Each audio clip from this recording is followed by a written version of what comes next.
संसार का अंत।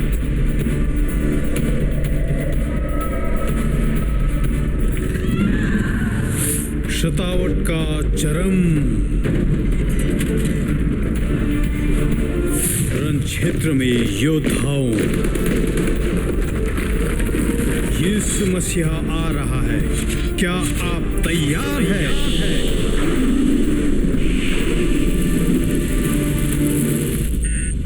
अंतिम समय के लिए तैयार हो जाओ।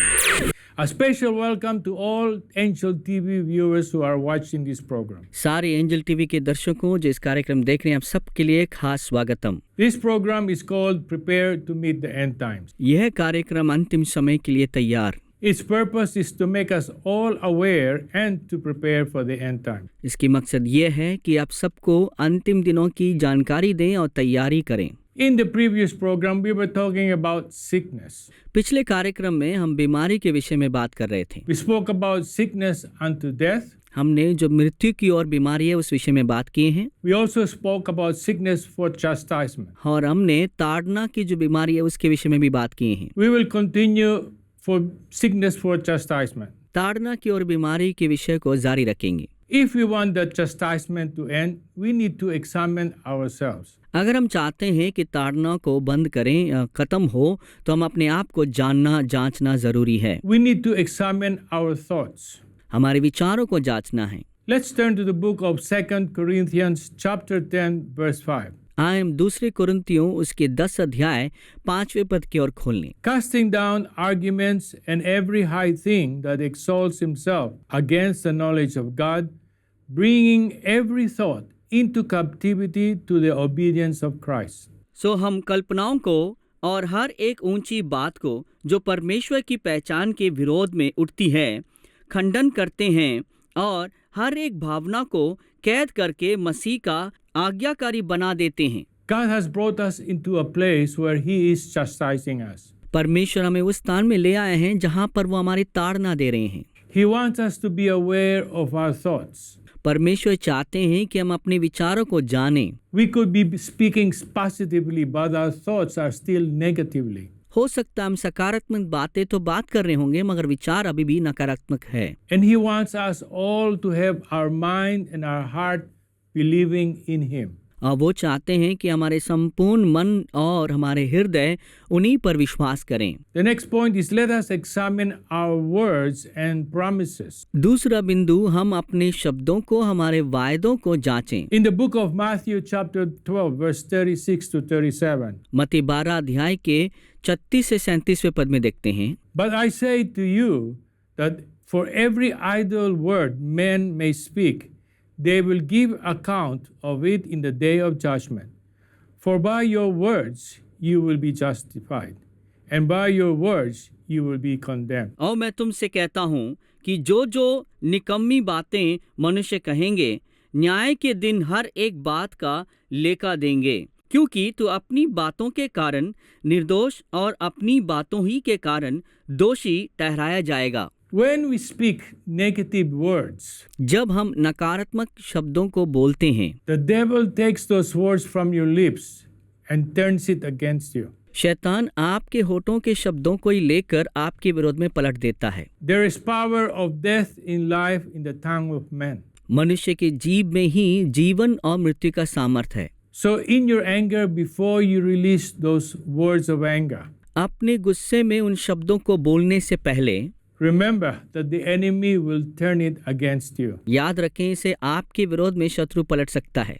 And all the negative words that you speak nullifies all the promises of God. आप हर एक नकारात्मक शब्द जो बोलते हैं वो परमेश्वर की वायदे को नाकाम कर देता है। The next one is examining our actions. अगला, हम अपने कार्यों को जांच लें। Let's turn to the book of 2 Corinthians chapter 5 verse 10. आए हम दूसरा कुरिन्थियों 5 अध्याय 10 पद की ओर खोलने। For we must all appear before the judgment seat of Christ, that each one may receive the things done in the body according to what he has done, whether good or bad. क्योंकि अवश्य है कि हम सब का हाल मसीह के न्यायासन के सामने खुले जाए, कि हर एक व्यक्ति अपने अपने भले बुरे कामों का बदला जो उसने देह के द्वारा किया हो पाए। The enemy is watching what you will do in a given situation. आपके लिए जो परिस्थिति है उसमें आप क्या करते हैं करके शत्रु जांच रहा है, ध्यान दे रहा है Whether you will let go and let frustrations come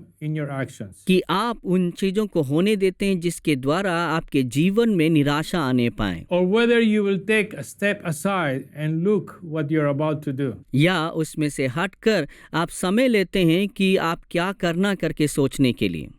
The next point is examining our motives. अगला बिंदु, हम अपने उद्देश्यों को जांच लें। In the book of Jeremiah chapter 17 verse 10 it says this. यिर्मयाह की पुस्तक 17 अध्याय के 10 पद में इस प्रकार कहते हैं, I the Lord search the heart, I test the mind, even to give every man according to his ways, according to the fruit of his doings. मैं यहोवा मन की खोजता और हृदय को जांचता हूँ ताकि प्रत्येक जन को उसकी चाल चलन के अनुसार अर्थात उसके कामों का फल दूं। The Lord is confronting each and every one of us. हमारा परमेश्वर हम सब के ओर सामना करते हैं। What is the motive behind our action? हमारे कार्यों के पीछे उद्देश्य क्या है? Is it to control?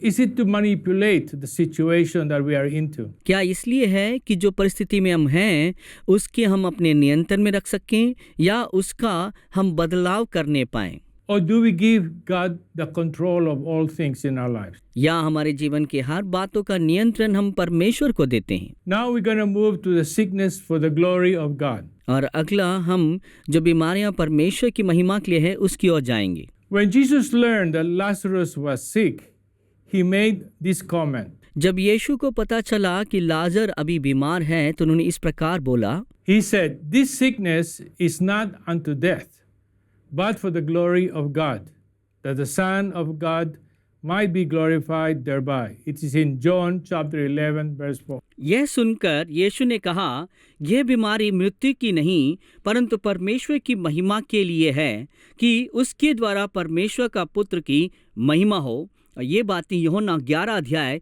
4 पद में देखते हैं। A sickness for the glory of God was also illustrated when the disciples asked Jesus about the cause of a blind man's condition. जो बीमारियां परमेश्वर की महिमा के लिए है करके उसके विवरण उनके चेलों को भी दिया जब चेलों ने एक जो है अंधा व्यक्ति को देखकर जब यीशु से उन्होंने सवाल किया। They asked, who did sin, this man or his parents, that he was born blind? Jesus answered, neither has this man sinned, nor his parents, but that the works of God should be made manifest in him.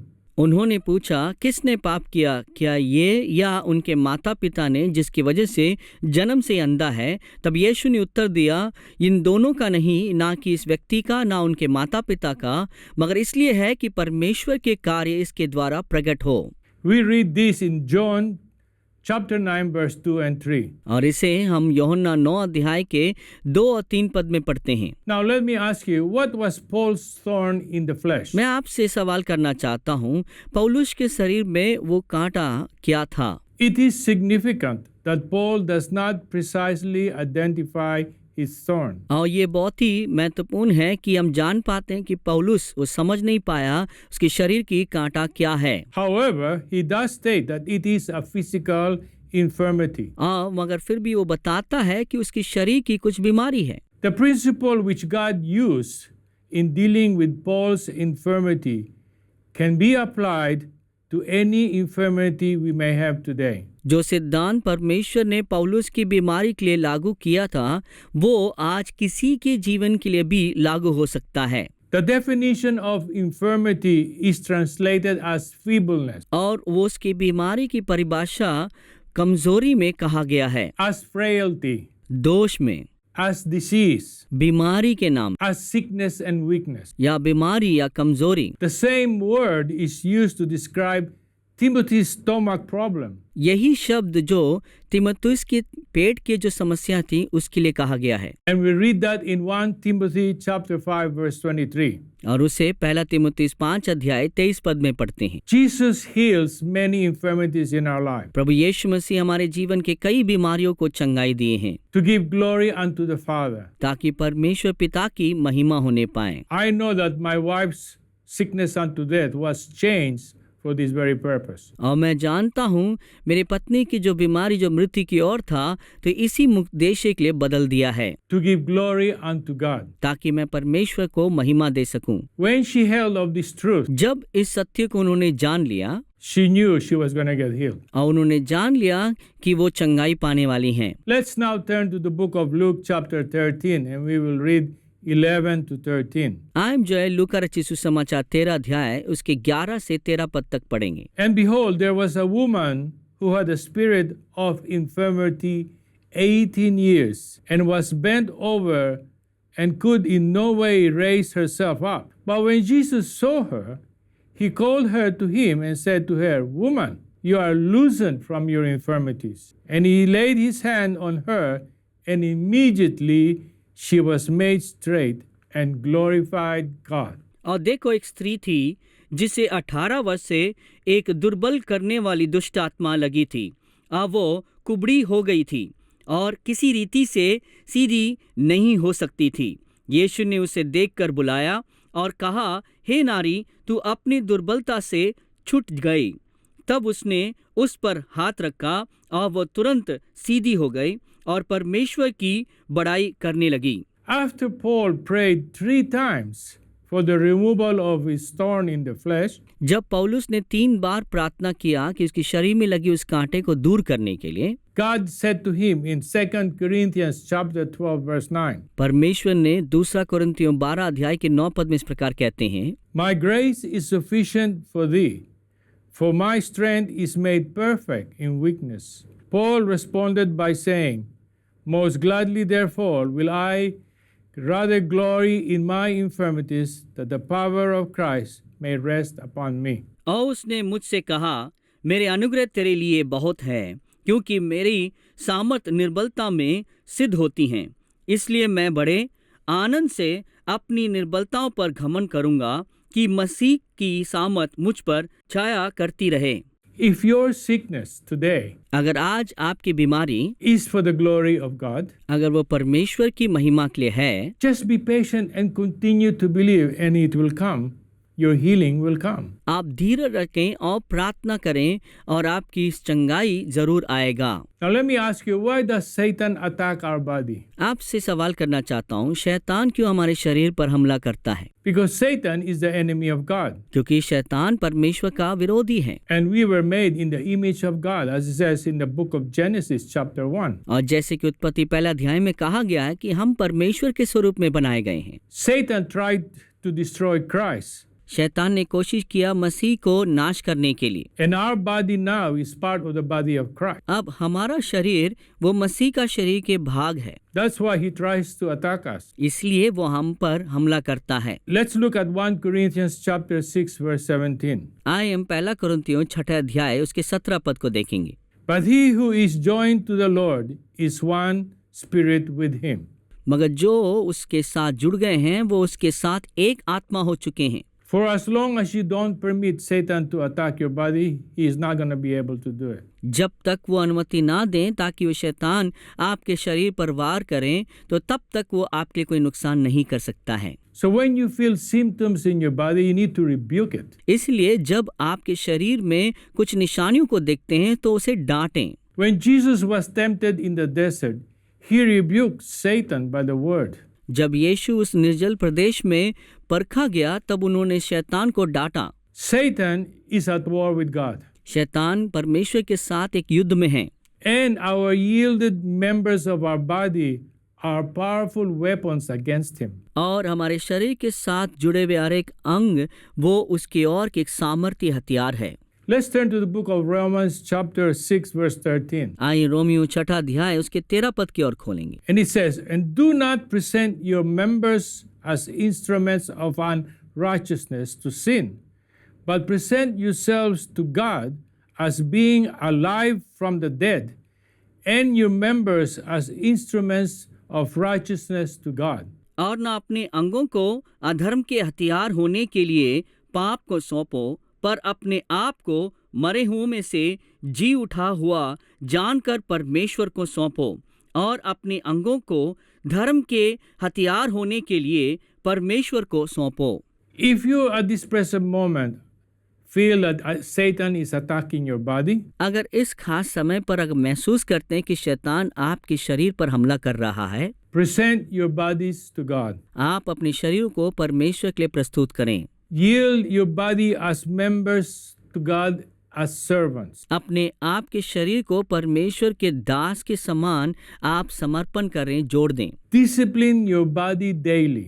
अपने शरीर को हर रोज अनुशासन में ले आएं। Keep your body as a temple, a holy temple for God. अपने शरीर को परमेश्वर के लिए एक पवित्र मंदिर के समान रखें। Watch what you see, watch what you hear, and watch what you speak. जो आप देखते हैं उस पे ध्यान दें, जो आप सुनते हैं उसमें ध्यान दें, जो आप बोलते हैं उसमें आप ध्यान दें। Let's turn to the book of Romans chapter 7 and read verse 20 to 24. आइए रोमियो 7 अध्याय उसके 20 से लेकर 24वें पद तक पढ़ेंगे। Now, if I do what I will not do, it is no longer I who do it, but sin that dwells in me. I find then a law that evil is present with me, the one who wills to do good.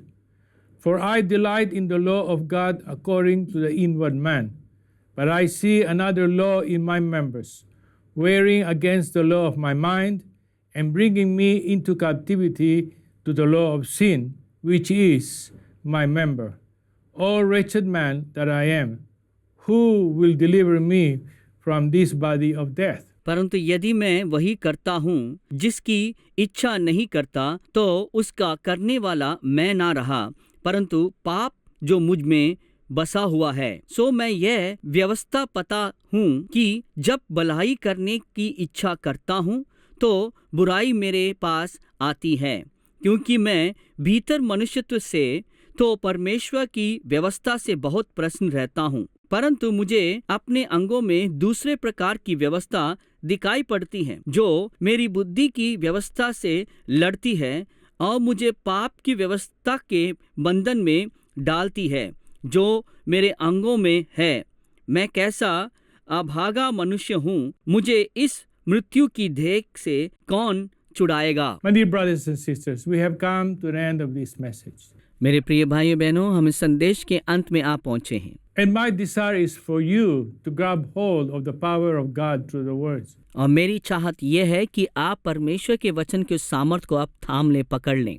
There is a purpose for sickness. बीमारियों की एक उद्देश्य है। And at this present moment, God wants to use your sickness for His glory. इस खास मौके पे परमेश्वर आपकी बीमारियों को अपनी महिमा के लिए इस्तेमाल करना चाहते हैं। If you believe this in your heart, अगर इसे अपने हृदय में विश्वास करते हैं, the promises is yours. वायदा आपके लिए है You will be healed. कि आप चंगे हो जाएंगे। I want to thank you for watching this program. मैं आपको धन्यवाद देता हूँ इस कार्यक्रम को देखने के लिए। Until we'll see each other again, God bless you all. अगली बार मिलते तक परमेश्वर आप सबको आशीष दें। Amen. आमीन।